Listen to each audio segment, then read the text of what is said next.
yung mga pinag-aalalahan na natin, iniisip, worry about, ay mapapasa atin din. Or yung bunga ng pagkakaroon ng mga bagay na yon na iniisip natin, mapapasa atin din. Which is peace, contentment, happiness, joy, pleasure, etc. So sabi niya, seek first His kingdom. At itong seek first His kingdom na ito, nag-e-echo, umaalingaw-ngaw sa itunuro ni Jesus na prayer or how to pray or what to pray for. Sabi niya sa Matthew 6:10 na bahagi ng tinatawag nating Lord's Prayer, ang prayer daw dapat should say to God, Your kingdom come. Your will be done on earth as it is in heaven. So yung kingdom na pinag-uusapan dito, hindi yung kingdom na gusto ng maraming puntahan at maganda namang ibigin na puntahan yan. Pero ito yung pinag-uusapan sa Lord's Prayer, yung kingdom na pupunta sa atin. Sabi ng Tagalog prayer, mapasa amin ang kaharian mo. Sumaamin ang kaharian mo. Sumapit sa amin ang kaharian mo. Therefore, if that happens, your will be done on earth as it is in heaven. Masunod ang loob mo dito sa lupa, gaya ng nasa langit. Now, sa Luke 17:20-21, meron ding discussion si Jesus tungkol sa kingdom of God. Once, on being asked by the Pharisees when the kingdom of God would come, Jesus replied, the coming of the kingdom of God is not something that can be observed. Nor will people say, here it is, or there it is. Because the kingdom of God is within you, is in you, is in your midst. Tinatanong siya ng mga Pharisees kung kailan daw darating ang kaharian ng Diyos. At sinabi ni Jesus, aba, ang pagdating ng kaharian ng Diyos ay hindi isang bagay na nakikita ng mata, nasusukat.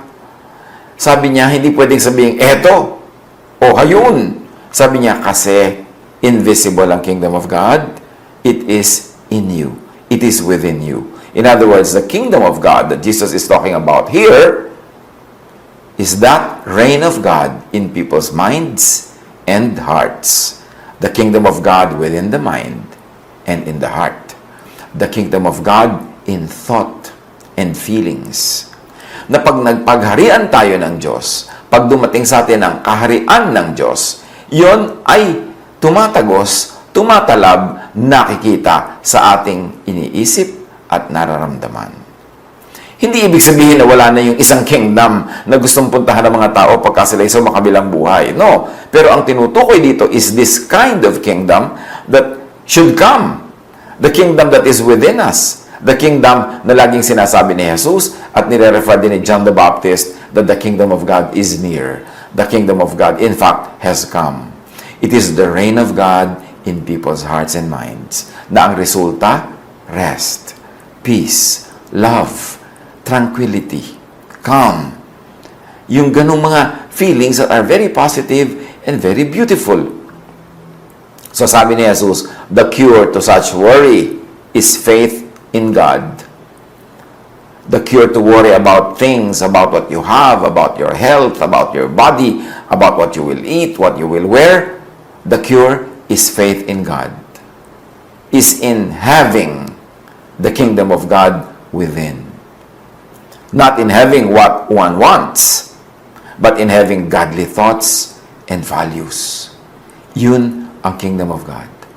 At pag nangyari yon, na ang pag-iisip ng Diyos ang takbo ng ating isip, ang kanyang nararamdaman ng ating nararamdaman din, ang pag-ibig niya ay naging pag-ibig natin, ang karunungan niya ay naging karunungan natin, magkakaroon tayo ng kapayapaan.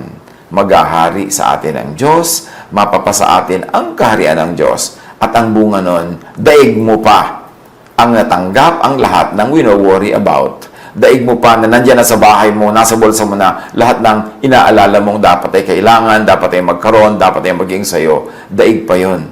Kasi ang bunga ay kapayapaan, kapahingahan, katahimikan. At hindi naman malayong bunga rin na magkaroon ka ng mga bagay na yun na kailangan mo. Dahil siyempre kung nabubuhay ka ayon sa pag-iisip ng Diyos, ayon sa kalooban ng Diyos, gagawin mo ang tama. Magtatanim ka para ka umani at ikaw ay aani ng mabubuti sa mabuti mong itinatanim.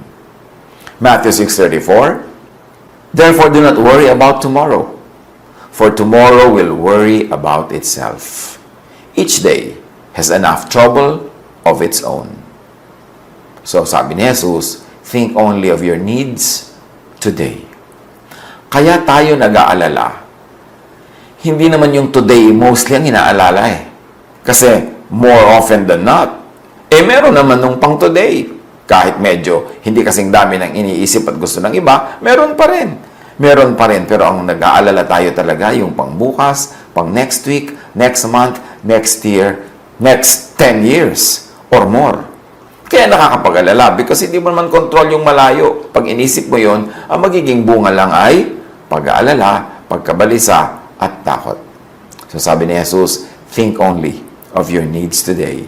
Matthew 6:11, kasama din sa prayer na itinuro ni Jesus na component ng tinatawag nating Lord's Prayer, give us today our daily bread, or our daily rice, or our daily anything. Kung ano man ang pagkain sa kultura ng taong nagdarasal, sabi niya, give us today our daily bread. At hindi lamang ito, inuusal ng bibig na, give us this day our daily bread. Ibig sabihin din, itanim mo sa utak mo, na ang tunay na problemahin mo lamang at isipin yung pang ngayon. Ngayon, kaya mo. Ngayon, meron kang kakayanan. Ngayon, hawak mo pa ang panahon. Hawak mo ang iyong lakas. So, madami kang magagawa para yung pang ngayon ay maisip mo. Pero oras na inilayo mo sa ngayon, dinala mo sa malayong future, worry ang magiging bunga niyan. So, apply this to all concerns. Even to issues of aging, of sickness, even of death. Kaya marami mga tao nag-aalala kasi iniisip nila yung malayo pa. Paano kaya pagtanda ko? Hindi mo nga sure kung tatanda ka o baka mamaya kunin ka na ng Panginoon at a young age, di ba? So bakit mag-aalala ka sobra nung malayo pa? Useless. Cross the bridge when you get there. Even of sickness, even of death. All of these are components of life. Ang mahalaga lang, di ba, during our lifetime, we minimize pain, we maximize pleasure, and we do the most good. And when the Lord calls you, go and meet your Maker. Hindi rin yan dapat problemahin. Nasa kamay yan ng Panginoon. So ang teaching ni Jesus, do not worry about tomorrow. Which really means, do not worry about what is beyond today. The faraway future. Your needs tomorrow. Why not? Because worrying doesn't help. Worrying brings fear. And fear brings hell into one's heart, tulad ng makikita natin sa ating illustration. If heaven is in the heart and mind, if the kingdom of God is within in the heart and mind, yung hell din can be in the heart and mind. This is not to discount that other hell that many people are fearing, that many people are teaching about, and many people are actually anticipating even. But that is not the topic of the hell in Jesus' teaching or the heaven in Jesus' teaching in this present lesson that we're taking up. That hell could be fear. Fear in the mind, fear in the heart, worry, anxiety, and all the accompanying negative feelings that go with that. So, pwedeng maiwasan yan to go to hell by inviting the kingdom of God into your heart, into your mind, by not worrying, by doing the right thing, by planting the right plants and harvesting the right harvest at the right time. Then we minimize space for worry. But we should take note that when we say do not worry, it doesn't mean do not prepare or plan for the future. It doesn't say do not plant. Of course, we plant to harvest. Do what is necessary to harvest. Do what is doable to have your provisions in the morning. Do good so that good will come back to you. Hindi ibig sabihin na pagka do not worry, hindi mo nagagawin yung mga bagay na yun. Because you never know who is watching when you're doing good. But definitely, you know that God is watching. And good deeds are always rewarded. Huwag mag-guilty that you want to be rewarded for your good deeds. Even sa Bible, sinasabi, a farmer plants with a prospect of harvest. The law of nature says that planting yields a harvest. The law of God says that because the law of nature is the law of God, planting yields a harvest. So plant and harvest. Instead of worrying, plant. Instead of worrying, do good. Invest in something. Invest in the soil. Invest in the industry. Invest in the economy. Invest in people. Invest in yourself. Invest in the future. But don't worry. Do what is practical. Do what is needed. But do not add worry to it. 2 Corinthians 9:6.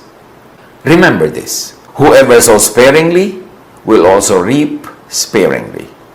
And whoever sows generously will also reap generously. Ang nagtatanim ng konti, konti ang ani. Ang nagtatanim ng marami, marami ang ani. Generally speaking, syempre. Huwag naman pilosopohin na kung minsan nagtanim ka, bumagyo, hindi ka umani. Kasi hindi naman yung rule. Yun ang exemption.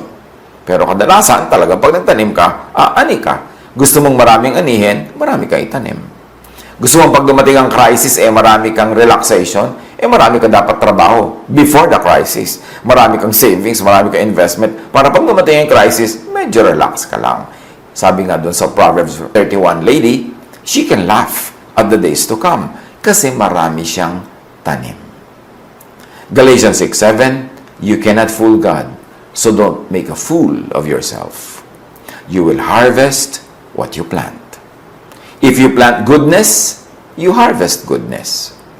If they plant ingratitude, they will harvest its fruit.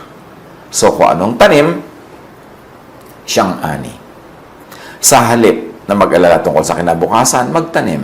Sa halip na mag-alala tungkol sa iyong health kinabukasan, magtanim ka ng lahat possible things to do to maximize your health. Ngayon, sa kabila ng ginalawa mo, itinanim mo lahat-lahat, nagkaroon ka pa rin ng karamdaman, pasalamat ka dahil siguro kung wala kang ginawang tama, baka mas maaga kang nagkaroon ng karamdaman. Huwag mo sabihin, sayang naman yung ginawa ko, nagkaroon din pala ako ng karamdaman. Sayang naman yung pagtatanim ko, kakapusin din pala ako. Walang sayang na mabuting gawa. Kasi haharvestin mo yung tanim mo. Kaya nga siguro, ang tagal bago ka kinapos, dahil marami kang tanim. So, huwag mo panghihinayangan ng pagtatanim. Huwag kang manghihinayang na may ginawa ka mabuti. Kasi laging may result yon kahit invisible to the naked eye. So, magtanim. But after planting, do not overthink. Just take care of the plant. That should be enough. Nakakita ka na ba na nagtanim, tapos kinabukasan, hinuhukay-hukay niya yung buto para tingnan niya kung nagkakaroon na ba ng uga, tumutubo na ba yung dahon, masisira yung tanim mo. Do not overthink. Just do good and take care of your plant. Ecclesiastes 11:6. Sow your seed in the morning, and at evening let your hands be not idle. For you do not know which will succeed, whether this or that, or whether both will do equally well. Meron na namang katuruan dito sa Solomon sa atin kung paano malilesen ang ating worry. Nagwa-worry tayo, aling kayang hanap buhay ko ang kikita, aling puhunan ko ang tutubo, aling negosyo ko ang lalago. Sabi niya, mabuti pa, umagang-umaga pa, magtanim ka na para may nagawa ka na maaga pa lang. At pagka dumadating ng hapon o gabi, huwag ka nang sobrang magpahinga agad ng ang aga-aga. Huwag kang magpatamad-tamad dyan. Meron ka pa dapat gawin with your hands. Meron ka pa dapat sideline. Meron ka pa dapat ibang main line. Meron ka pa ibang dapat nagagawin. Kasi hindi mo alam kung alin sa mga tanim mo ang pagpapalain, alin ang lalago, alin ang magdadala ng bunga. So, hindi mo alam kung itinanim mo kaninang umaga mamumunga. So, magtanim ka pa ng iba sa tanghali, iba sa hapon. May gawin ka pa dapat na iba. Pero, don't worry. Just do the maximum good. Kasi, dumadami ang iyong potential na humarvest also ng what is good. Just do not worry. Do not overthink. Ecclesiastes 11:4. Whoever watches the wind will not plant. Whoever looks at the clouds will not reap. Pagka daw lagi kang matatakutin, iniisip mo yung hangin, iniisip mo yung ulap, yung ulan, yung panahon, yung klima, lahat, yung trend ng market, ng prices, hindi ka na magtatanim, hindi ka na mag-i-invest, matatakot ka lang, wala kang gagawing mabuti. So sabihin ko nun, huwag kang masyadong mag-alala sa mga ganyan. Of course, use your common sense. Kung sobrang bagyong-bagyo today, di huwag ka ngayon magtanim. Bukas o sa makalawa, pag gumanda-ganda na ang takbo ng panahon. Pero hindi ibig sabihin na kada ihip ng hangin, kada sikat ng araw, at kada galaw ng buwan, matatakot ka. Kasi pag ganon, wala ka nang gagawin sa buhay. Matthew 6:27, ano daw napapala na nag-aalala? Sabi ni Jesus, can any one of you, by worrying, add a single hour to your life? Wala naman nga daw eh. Sa pag-aalala ba, kaya mong dagdagan kahit isang oras ang buhay mo? No. Nasa kamay yan ng nagbigay. Kung hindi mo nang problema kung kailan ipapanganak, ay huwag mo rin problemahin kung kailan ka kukuhanin ng Panginoon at sasakabilang buhay. Both are in the hands of your Maker, of God, our Creator. Then, what can we do? Obviously, sa mga pinag-aaralan natin kanina pa, to lessen our worries, save. Dapat ang tao marunong mag-impok. Kung meron tayong tinanggap na pagpapala na higit sa pangangailangan natin today, dapat yon partly itabi as savings and partly ibigay sa mga karapat-dapat bigyan na nangangailangan, mga kapuspalad. Give them to the needy, to the weak and the poor, and give them to the deserving. Kaya sobra yon, hindi para lamang sa'yo. Meron kang dapat i-save para sa future mo, at meron ka rin dapat i-share. Save. Dapat ang tao marunong mag-save. Lagi nga nating sinasabi, kung kaya, mag-save ng mag-save, yung computein mo kung magkano ang kailangan mong gastos para mabuhay. Halimbawa, hindi ka bigla nakapagtrabaho ng 6 na buwan, 1 taon, 2 taon, for whatever reason. Tulad ng nangyari, nagkaroon ng lockdown, nagkaroon ng quarantine. So, may mga taong nawala ng mga opportunity to work. Kung nung panahon na sila ay kumikita ng sobra, ang pinag-uusapan natin yung mga kumita ng sobra, hindi yung kulang lagi araw-araw, kasi siyempre hindi naman sila pwede mag-save kung kulang. Pero yung nakaranas, na sumobra naman ang kinita, tapos hindi nag-save. Ngayon, ganitong panahon, na hindi ka masyadong makakilos, wala ka masyadong income, kitang-kita mo ang kahalagahan ng savings. Para mga langgam, na pagtag-araw, pagtag-ani, they work triple time para mag-ipon ng mga makakain sa kanilang mga bahay, kanilang mga lungga, para pag dumating ang tag-ulan, malaki ang baha, hindi nila kayang tawirin ang baha dahil ang liit-liit nila. So, nando lang sila nananahimik sa bahay nila kasi meron silang kakainin. Yun ang kahalagahan ng may savings.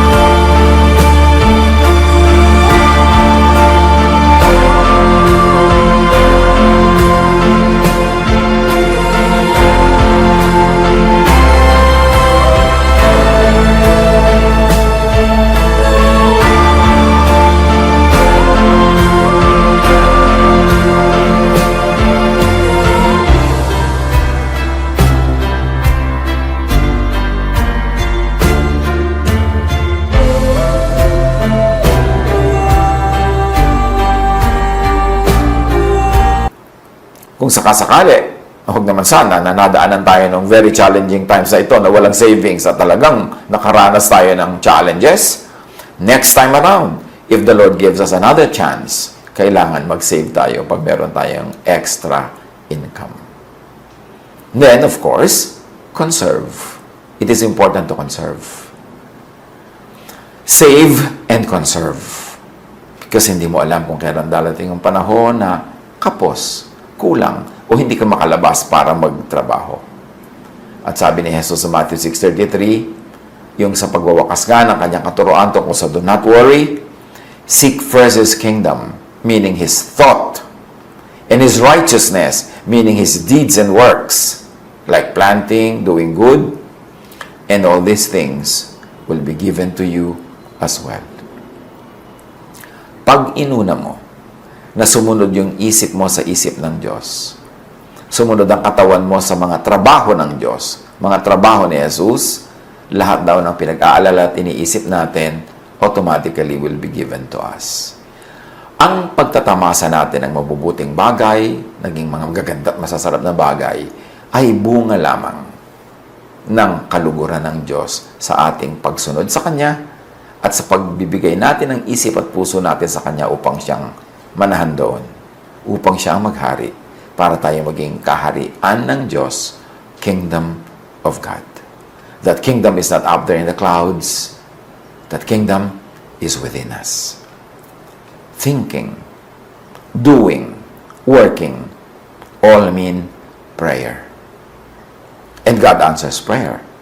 So pag ang isip mo ay nasa production, ang katawan mo ay nasa production, nagpe-pray ka nun kahit walang inuusal ang iyong bibig.